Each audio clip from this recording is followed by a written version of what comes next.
de Adonai. Amen. Nous allons ouvrir notre Bible. Nous avons parlé il y a quelque temps de Jéhovah. Nous avons parlé quelque temps de Elohim. Nous avons parlé de El Shaddai plutôt. Mais maintenant, nous parlerons de Adonai. Amen. Ouvrons notre Bible dans les livres de Genèse, chapitre 18. Genèse 18, versets 1 à 4, versets 9 à 15. Genèse, chapitre 18, versets 1 à 4. Genèse 18, versets 1 à 4. Et nous allons prendre versets 9 à 15. La Bible dit: l'Éternel lui apparut, c'est-à-dire à Abraham, parmi les chênes de Mamré, et comme il était assis à l'entrée de la tente, la Bible nous dit, pendant la chaleur du jour, il leva les yeux et regarda, et voici 3 hommes étaient debout près de lui. Quand il les vit, il courut au-devant d'eux, et depuis l'entrée de sa tente, se prosterna à terre. Il dit: Seigneur, si j'ai trouvé grâce à tes yeux, n'aie pas ce point, je t'ai pris loin de ton serviteur. Permettez qu'on apporte un peu d'eau pour vous laver les pieds et reposez-vous sous cet arbre. Verset 9. Alors il lui dit: où est Sarah ta femme? Il répondit: elle est là dans la tente. L'un d'entre eux dit: je reviendrai vers toi à cette même époque. Et voici Sarah ta femme aura un fils. Et Sarah écoutait à l'entrée de la tente qui était derrière lui. Abraham et Sarah étaient vieux, avancés en âge, et Sarah ne pouvait plus espérer avoir d'enfant. Elle rit en elle-même en disant: maintenant que je suis vieille, aurais-je encore des désirs? Mon Seigneur est aussi vieux. L'Éternel dit à Abraham: pourquoi donc Sarah a-t-elle ri en disant: est-ce que vraiment j'aurai un enfant, moi qui suis vieille? Y a-t-il rien qui soit étonnant de la part de l'Éternel? Au temps fixé, je reviendrai vers toi à cette même époque, et Sarah aura un fils.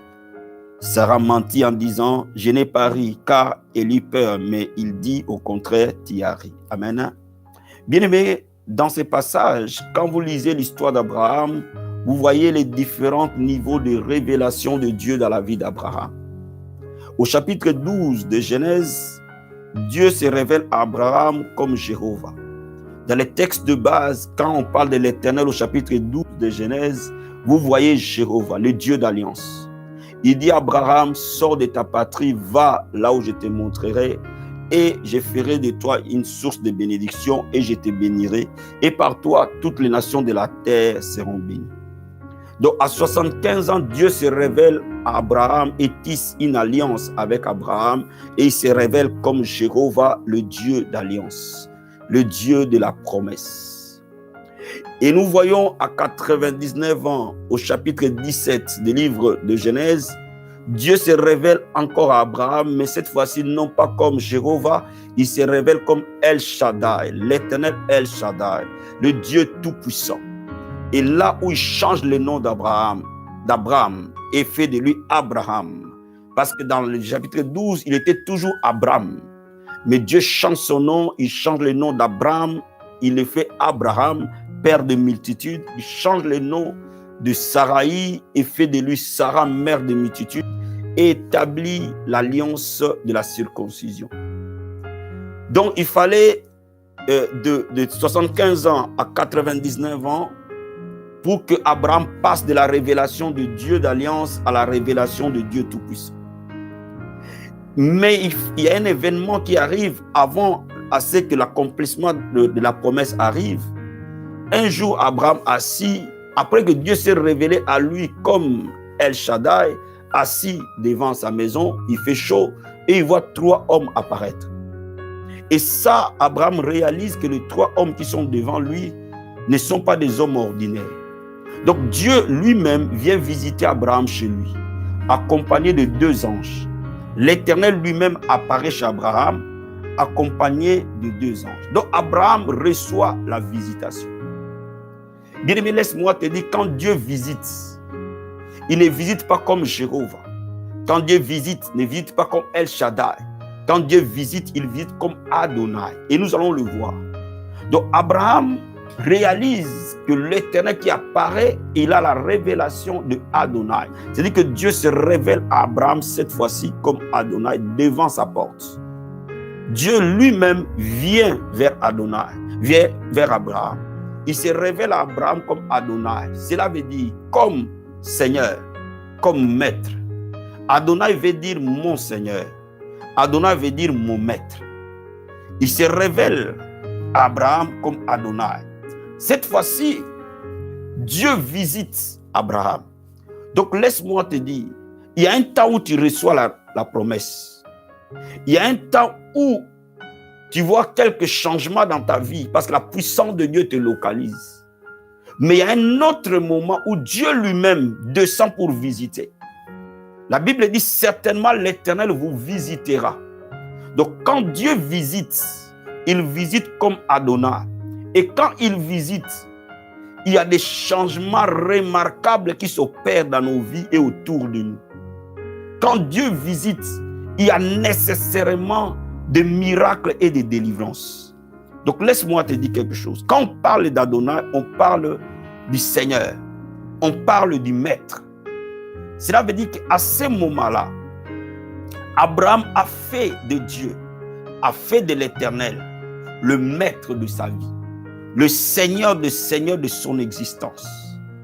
Bien aimé, beaucoup de chrétiens connaissent Dieu comme Sauveur, mais il y a très peu qui connaissent Dieu comme Seigneur.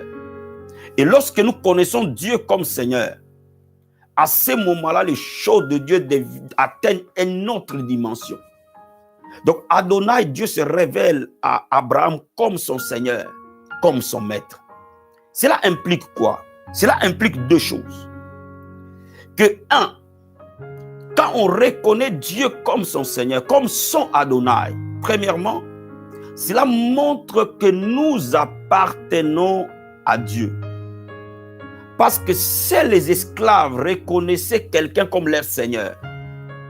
Cela veut dire quoi? Il y avait une seule relation de seigneurie dans le temps d'Abraham. C'était que les esclaves reconnaissaient à leur maître le droit de seigneurie. Cela veut dire qu'ils étaient des propriétés du maître. Donc, quand Adonai apparaît, premièrement, il nous montre que nous sommes rachetés. Cela veut dire que nous appartenons à Dieu. Quand nous avons la révélation de Dieu comme Adonai, cela veut dire que nous sommes de la famille de Dieu. Nous appartenons à Dieu. Alléluia. Donc laisse-moi t'expliquer quelque chose. Dans les temps d'Abraham, lorsque un maître n'avait pas d'enfant, comme c'était le cas d'Abraham, il n'avait pas d'enfant, et s'il mourait, comme il n'avait pas d'enfant, son héritage appartenait automatiquement à son esclave, qui faisait partie maintenant de la famille. C'est comme le cas d'Eliezer. Quand Dieu parle à Abraham, Abraham dit, moi je m'en vais, je meurs, tu ne m'as pas donné d'enfant. Il n'y a que Eliezer, le serviteur qui est né de ma maison, qui héritera de moi. Cela veut dire que dans l'ancien temps, lorsqu'on était esclave et que le maître te donnait son nom et son adoption, lorsque il meurt, l'esclave héritait les biens de son maître dès l'instant où il n'avait pas d'enfant. Donc laisse-moi te dire, nous sommes adoptés parce qu'il n'y a qu'un seul fils unique qui est Jésus de Nazareth. C'est lui la postérité d'Abraham dans la nouvelle alliance. Mais comme la Bible nous dit, nous avons reçu l'adoption. Cela veut dire quoi? Cela veut dire que lorsque nous croyons à un Dieu comme Adonai, Dieu nous accepte et nous donne l'adoption, donc nous devenons de la famille. Premièrement. Alléluia. Bien aimé, quand on est dans la révélation d'Adonai, nous sommes l'appartenance de Dieu, nous sommes sa propriété, nous sommes membres de la famille de Dieu. Étant donné que nous sommes membres de la famille de Dieu, donc nous sommes aussi héritiers. Étant donné que Christ est le premier héritier, nous sommes co-héritiers avec Christ. C'est ce que la Bible nous dit dans Romains chapitre 8. Romains chapitre 8, verset 17. Romains chapitre 8, verset 17. Regarde ce que la Bible dit. Romains 8, 17. Romains chapitre 8, verset 17. La Bible dit ceci. Or, si nous sommes enfants, nous sommes aussi héritiers. Héritiers de Dieu et co-héritiers de Christ. Si toutefois nous souffrons avec lui, afin d'être glorifiés avec lui. Vous voyez, la révélation que l'apôtre Paul avait, que nous sommes co-héritiers de Christ, est rattachée à Adonai. Et n'est rattaché ni à Jéhovah, n'est rattaché ni à El Shaddai, mais est rattaché à Adonai. Dès l'instant où le Seigneur devient notre maître, nous devenons ses enfants. Et parce que nous devenons ses enfants, nous devenons automatiquement par adoption co-héritiers. Cela veut dire, c'est ce qui explique que Jésus pouvait dire à ses disciples, vous ferez les œuvres que j'ai faites, vous en ferez les plus grandes. Pourquoi? Parce que la gloire qui est sur Christ dans le ciel, et cette même gloire qui est sur l'Église, sur la terre. Cela veut dire quoi? Nous sommes tous de la famille de Dieu et nous représentons notre aîné qui est Jésus-Christ sur la terre. Voilà pourquoi la Bible peut dire que nous régnerons sur la terre. Pourquoi? Parce que nous avons reçu l'adoption. Voilà pourquoi je suis en train de te dire, bien-aimé, lorsque la révélation de Adonai apparaît, la puissance du diable sur nous se brise. Se brise pourquoi? Parce qu'il y a un sceau de Dieu qui est sur nous, qui montre à Satan et à ses démons que nous n'appartenons plus ni à notre père, ni à notre mère, ni à ses œuvres, ni aux liens de famille, ni aux alliances sataniques, mais nous appartenons à Jésus. Alléluia. Et cette appartenance nous rend co-héritiers avec Christ. Ainsi, nous pouvons opérer dans sa puissance. Ainsi, nous pouvons opérer dans sa gloire. Ainsi, nous pouvons opérer dans son autorité.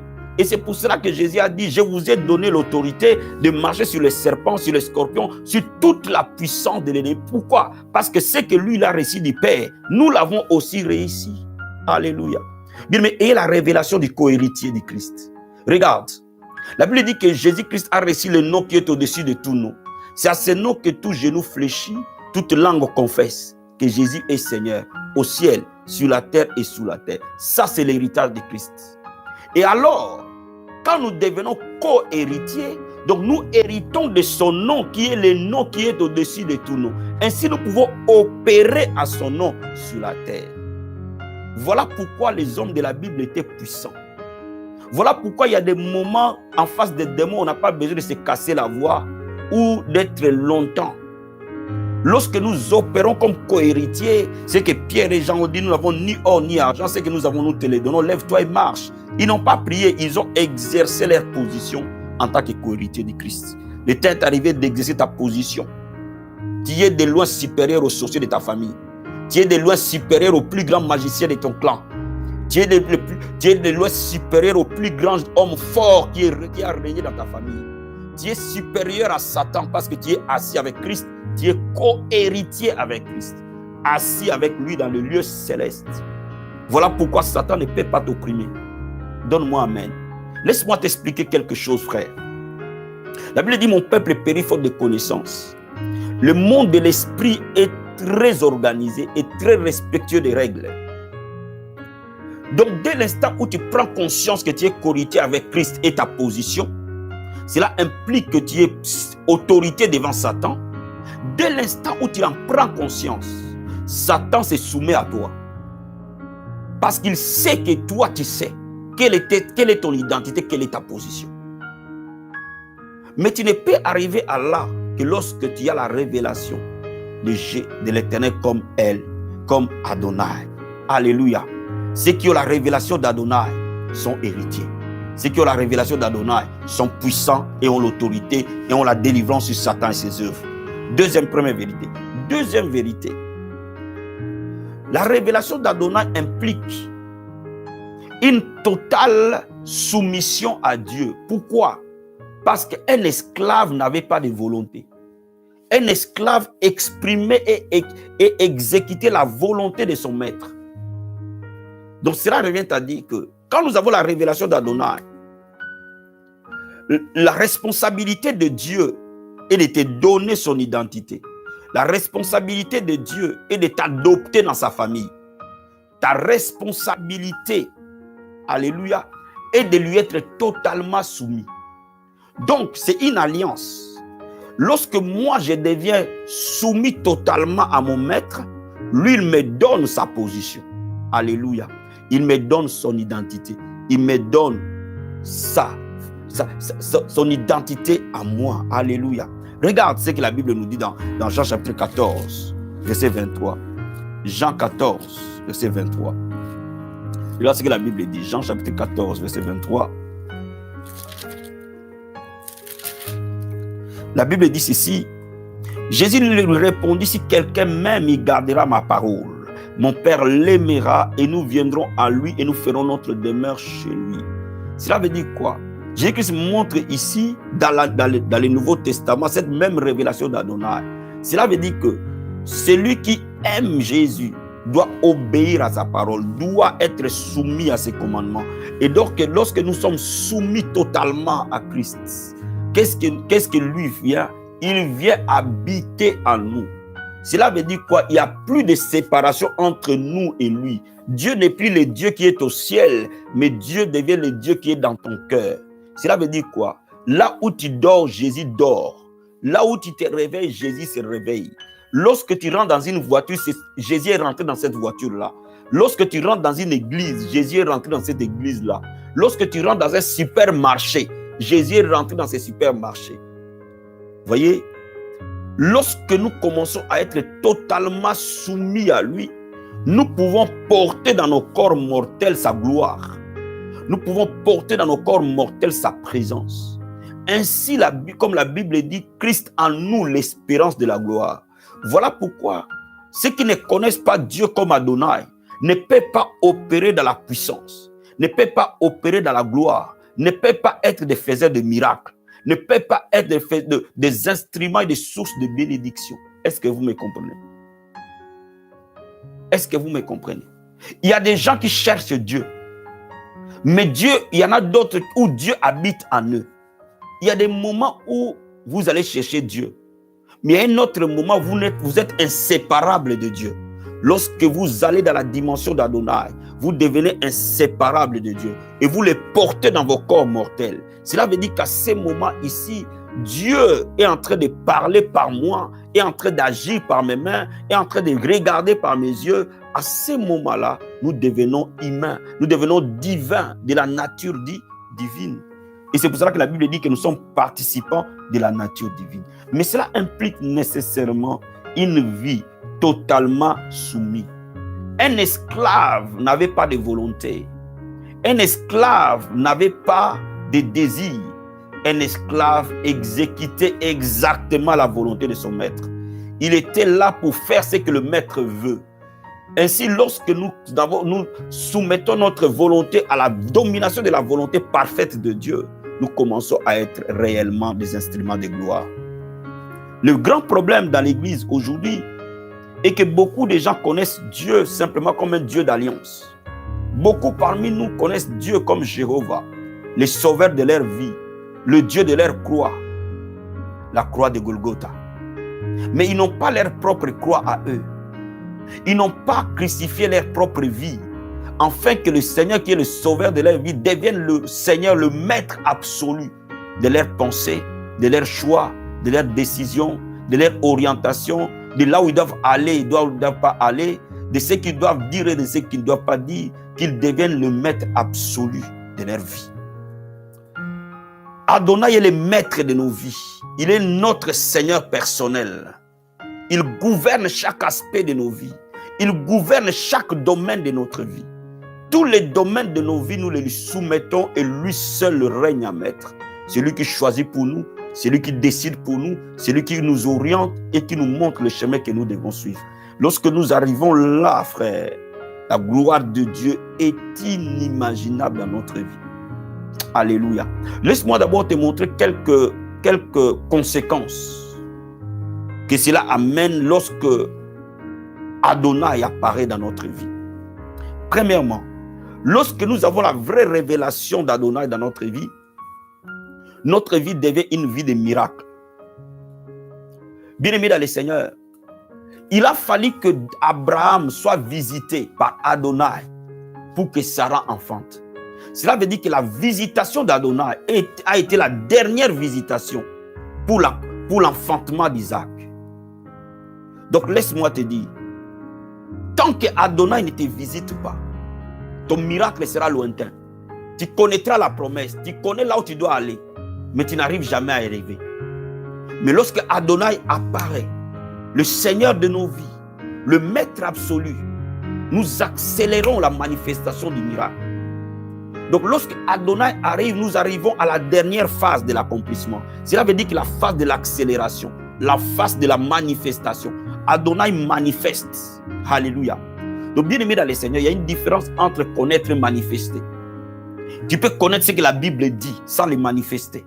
Mais lorsque Adonai arrive, il manifeste. Nous devenons des prodiges, des signes. Alléluia.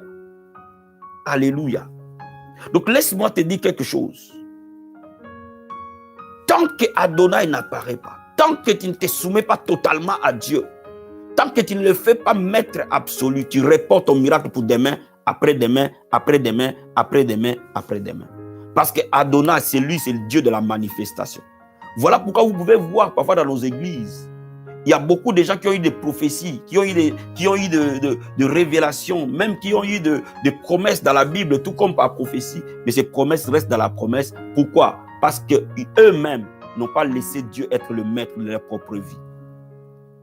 Alléluia. Alléluia, alléluia, alléluia. Donc laisse-moi te dire, quand Adonai apparaît, c'est le moment de la manifestation de la délivrance. À ce moment-là, nous remportons des victoires. À ce moment, nous accédons au miraculeux. À ce moment-là, nous accédons à la domination et les chaînes tombent. Pourquoi? Parce que le diable n'a plus le pouvoir de nous garder captifs. Le diable ne peut pas garder captifs ce qui appartient à Dieu. La Bible déclare, ce qui détient d'entre ses mains, personne ne peut ravir. C'est-à-dire que nous sommes dans la paume de Dieu, des mains de l'Éternel, quand nous le connaissons comme Adonai. Cela veut dire que le diable ne peut plus toucher ce que Dieu tient entre ses mains. Voilà pourquoi la délivrance est naturelle et automatique. Alléluia. Laisse-moi te dire aussi une chose. Quand la révélation d'Adonai arrive, nous accédons à l'intimité avec Dieu. Regarde ce que la Bible nous dit dans Genèse chapitre 18, verset 17. Genèse 18, verset 17. Genèse chapitre 18, verset 17. La Bible dit ceci. Alors l'Éternel dit, cacherai-je à Abraham ce que je vais faire? Cacherai-je à Abraham ce que je vais faire? C'est là où Abraham se soumet totalement à Dieu. Le Seigneur devient son Adonai. Il se soumet totalement. Alors Dieu réagit, dit, est-ce que je vais cacher quelque chose à Abraham? Donc bien aimé dans le Seigneur, vous ne pouvez pas accéder réellement à la dimension prophétique destinée aux saints tant que vous n'avez pas la soumission totale à Dieu. Dieu ne se révèle totalement qu'à ceux qui lui sont totalement soumis. Je reprends.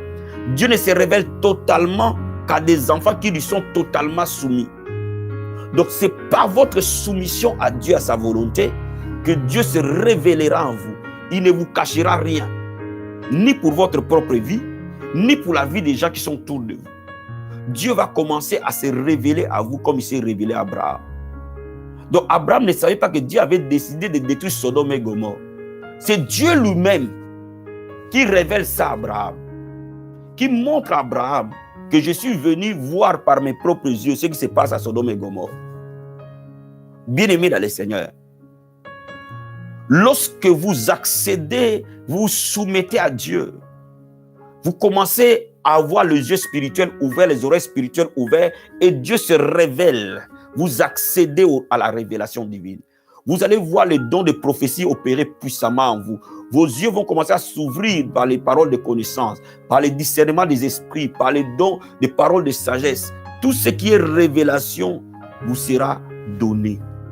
Donc, au fur et à mesure que vous vous soumettez à Dieu, au fur et à mesure que Dieu se révèle en vous, c'est une loi spirituelle. Je me soumets à Dieu, Dieu se révèle à moi. Je me soumets encore, Dieu se révèle. Plus je me soumets, plus il se révèle. Est-ce que je me fais comprendre? Donc, moins qui te soumets à Dieu, moins il va se révéler à toi.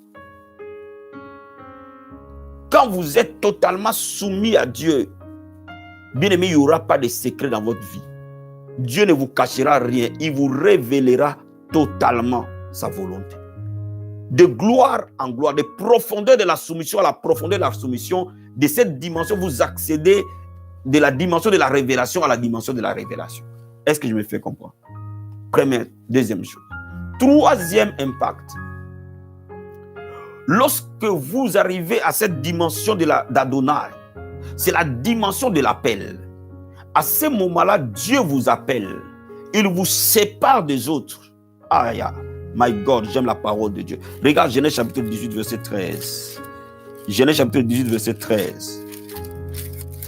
La Bible dit ceci.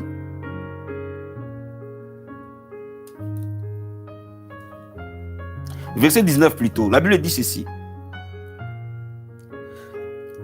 Verset 18 à 19. Abraham deviendra certainement une nation grande et puissante, et en lui seront bénies toutes les nations de la terre. Car je l'ai choisi, en fait qu'il ordonne à ses fils et à sa maison après lui de garder la voie de l'Éternel en pratiquant la droiture et la justice, qu'ainsi l'Éternel accomplisse à faveur d'Abraham les promesses qui lui a été faites.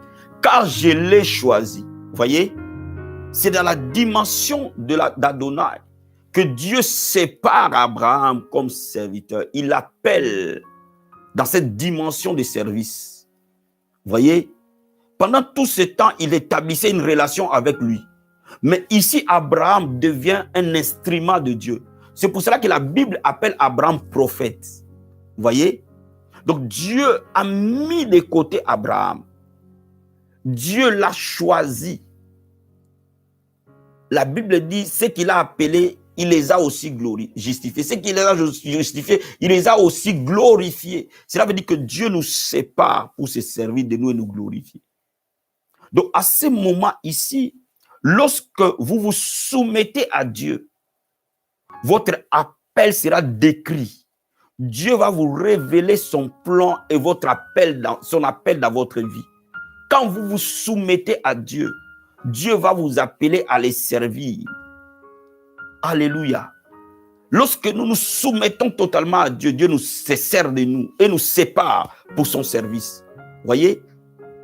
Lorsque on veut entrer dans le ministère, il faut comprendre que c'est dans la soumission à la volonté de Dieu que Dieu choisit et sélectionne ses serviteurs. Dieu ne vous sélectionne pas par votre éloquence. Dieu ne vous sélectionne pas par votre beauté. Dieu ne vous sélectionne pas par votre français. Dieu ne vous sélectionne pas par vos heures de prière. Dieu ne vous sélectionne pas par les dons que vous faites. Dieu vous sélectionne par votre soumission. Dès l'instant où vous soumettez à Dieu, Dieu vous sélectionne. Il vous choisit et il se sert de vous. Alléluia.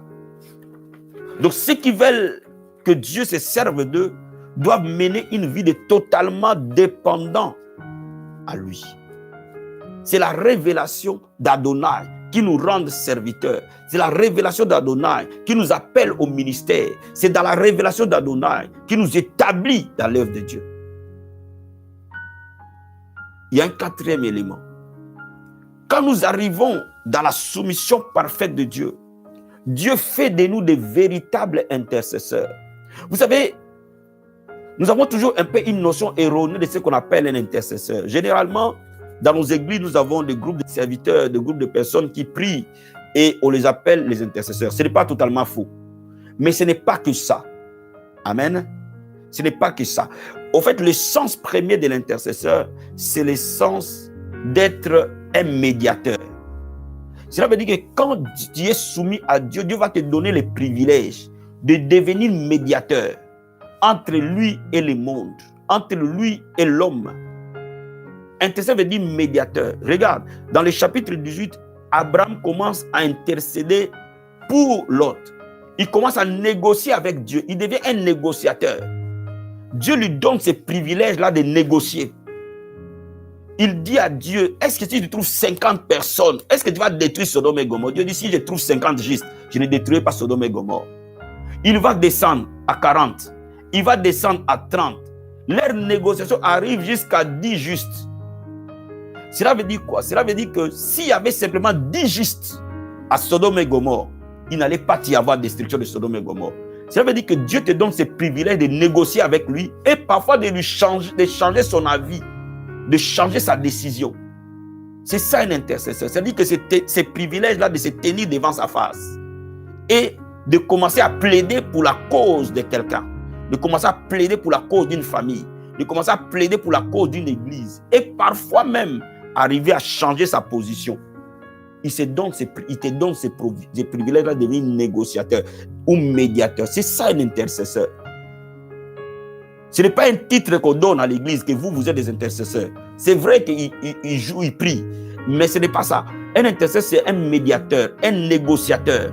C'est-à-dire que même si Dieu a décidé que cette année tu vas mourir, s'il y a un vrai intercesseur dans ta vie, tu peux vivre. Il peut renégocier ta vie au Cameroun. Est-ce que tu me comprends? Et c'est pour cela que dans une église, quand vraiment le leader est totalement soumis, Dieu lui donne cette casquette-là d'intercesseur.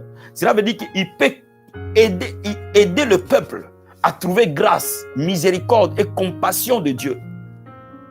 C'est ça la dimension où Abraham est arrivé. À cause de sa soumission totale à Dieu. Il était devenu un intercesseur prophète. Il écoutait la volonté de Dieu et il pouvait interférer dans cette volonté. Alléluia. Oh, quel privilège Dieu nous donne. Bien, mais laisse-moi te dire, tellement que Dieu lui avait donné ces privilèges-là, regarde ce qui s'est passé dans Genèse chapitre 19. Verset 29. Regarde ce que la Bible dit. Lorsque Dieu détruisit les villes de la plaine, il se souvint d'Abraham et il fit échapper Lot du milieu du désastre par lesquels il bouleversa les villes où Lot avait établi sa demeure. Regarde, la révélation que j'ai en méditant ces messages aujourd'hui, moi je pensais toujours que Lot était plus ou moins juste et Dieu a protégé Lot. Mais ici, la Bible dit clairement, si Lot a été sauvé, c'est parce que Dieu s'est souvenu d'Abraham, pas de Lot. Cela veut dire que ce n'est pas Lot qui s'est fait échapper de Sodome et Gomorrhe, mais c'est par rapport à Abraham que Lot a été sauvé. Est-ce que je me fais comprendre? Est-ce que je me fais comprendre? Cela veut dire quoi? Cela veut dire que le salut et la délivrance de Lot ne dépendaient pas de lui. Bien aimé, quand nous arrivons à ce moment ici, à cette dimension où Dieu nous donne ce privilège-là, d'être son médiateur, d'être son intercesseur, beaucoup de vies peuvent être épargnées. Non pas à cause de ses propres vies-là, mais à cause de nous, de notre alliance à nous avec Dieu. Est-ce que je me fais comprendre? Des vies peuvent changer profondément, non pas à cause du peuple, mais à cause de notre alliance. Bien, mais je vais dire à quelqu'un, une personne totalement soumise à Dieu peut changer l'histoire d'une nation. Une personne totalement soumise à Dieu peut changer l'histoire d'une église.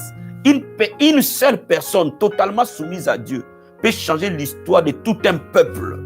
Une seule personne totalement soumise à Dieu peut par lui ouvrir les portes du ciel à des milliers et des milliers et des milliers de personnes. Bien, mais la Bible nous enseigne-t-elle pas par la justice d'un seul, nous tous, l'humanité entière, nous avons été sauvés. Et c'est ce qui fait de Jésus-Christ l'intercesseur principal, le premier intercesseur de tout le monde. Parce que c'est par lui que Dieu a permis que nous tous, nous, et tous ceux qui viendront après, et l'humanité entière, puissent trouver miséricorde auprès de Dieu. C'est ça le rôle d'un médiateur. C'est ça le rôle d'un intercesseur. Bien aimé, nous y accédons que lorsque nous sommes totalement soumis à Dieu. Alléluia. Bien aimé dans le Seigneur. Donc vous voyez que c'est un processus qu'un chrétien doit passer. Il commence avec Dieu en tant que Jéhovah, par le moment où il accède par le salut à la croix de Golgotha. Alléluia. Lorsqu'il accepte Jésus comme sauveur de sa vie, lorsqu'il fait la prière du salut, lorsqu'il donne à Dieu, la Bible dit que quiconque invoquera le nom du Seigneur, il sera sauvé. Bien aimé, à ce moment-là, il y a une alliance qui est tissée par la croix. Et cette personne est née dans le royaume de Dieu. Mais réellement, il est né comme bébé. Il est un bébé spirituel. Il doit être nourri par le lait. Voyez, ce qui explique que cette personne qui est née, la Bible dit, tant qu'il est enfant, il ne diffère à rien d'un esclave. Ce qui fait que quand on est encore bébé spirituellement, on peut être possédé, on peut être lié, on peut être oppressé, on peut être frappé parce qu'on est encore vulnérable dans le royaume de Dieu. Mais lorsqu'on commence à grandir, on arrive à la dimension de El Shaddai. On commence parce qu'on s'est nourri de la parole de Dieu, parce qu'on apprend que dans le royaume de Dieu, l'obéissance prime. Alléluia, on commence à grandir, à grandir, à grandir, à grandir par la parole, par la prière, par la parole, par la profondeur de l'enseignement, par la parole de Dieu. On va commencer à bénéficier de certaines choses. À El Shaddai, nous voyons le changement. Nous sommes bénis. El Shaddai, Dieu nous bénit. Nous étions sans papier, nous avons des papiers. Nous étions des voleurs, nous avons abandonné les vols. Nous étions des brigands, nous avons abandonné tout ça. Et nous étions des célibataires. Dieu nous bénit par les mariages. Nous voyons notre vie changer. Dieu affecte notre vie spirituellement et physiquement. Nous voyons Dieu opérer en nous-mêmes. Mais Dieu ne veut pas que nous nous arrêtions là. À ce moment-là, nous devenons un peu comme des adolescents. Mais Dieu veut que nous arrivions à la maturité. Nous arrivons à la maturité quand il devient notre Seigneur absolu. Quand notre volonté s'est tait. Et c'est la volonté de Dieu commence à s'y planter et à couler dans notre vie dans chaque aspect. C'est la dimension où nous devenons des fils. Où nous devenons totalement obéissants et totalement soumis à la volonté parfaite de Dieu. Nous ne voulons plus la volonté permissive. Nous ne voulons plus notre volonté, mais nous ne voulons que sa volonté. Que lui seul s'exprime au travers de nous. Il devient l'autorité absolue de notre existence. Il devient le maître dans notre navire, dans chaque domaine. Et nous lui laissons la suprématie, occuper chaque aspect, chaque domaine. Nous ouvrons les portes de nos vies et nous lui laissons place. S'il dit va à gauche, tu vas à gauche. S'il dit arrête-toi, tu t'arrêtes. S'il dit va à droite, tu vas à droite. S'il te dit lève la tête, tu lèves la tête. S'il dit assis-toi, tu t'assois. Tu ne fais plus de débat. Alléluia. À ce moment-là, non seulement que tu es béni, mais tu deviens maintenant une source de bénédiction. Vous voyez, Abraham a parcouru toutes ces différentes étapes jusqu'à faire de Dieu Adonai. Ce qui faisait que, vous voyez la nuance. Abraham est arrivé à atteindre Adonai. Mais Sarah n'a pas atteint Adonai. Pourquoi Sarah n'a pas atteint Adonai? Parce que quand Dieu demande à Abraham Isaac, Abraham ne dit pas à Sarah. Pourquoi il ne dit pas à Sarah? Parce qu'il sait que Sarah va résister. Sarah n'était pas totalement soumise à Dieu. Donc Sarah ne peut pas porter cette injonction de Dieu. Abraham ne le dit pas. Il amène son fils et il le livre à Dieu. Pourquoi il a amené son fils, il l'a livré à Dieu? Parce que celui qui atteint au niveau d'Adonai, Dieu domine même dans ses émotions. Dieu domine même dans ses sentiments. Dieu domine même dans les profondeurs de son âme. Dieu domine à chaque aspect. Vous voyez les différences de niveau. Nous pouvons être dans la même église, dans les mêmes départements, mais ne pas avoir le même niveau.